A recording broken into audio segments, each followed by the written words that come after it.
سلام ساناز خانم، چطوری؟ سلام آقا آرشا، شما چطوری؟ به تو جادم فاصل.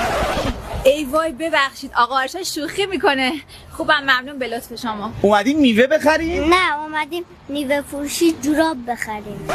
مرگم، بچه هست دیگه، ببخشید. آره اومدیم هندونه بخریم. پس خیلی خوششانس هستین که الان منو ملاقات کردین. چطور مگه؟ آخه من متخصص هندونه های سرخ و شیرینم. آخه زحمتتون میشه. خواهش میکنم.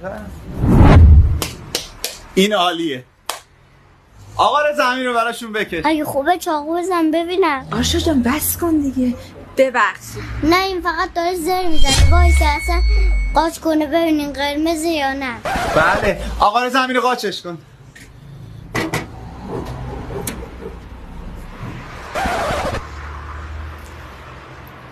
تو هر 100 تا یه دونش اینجوری میشه.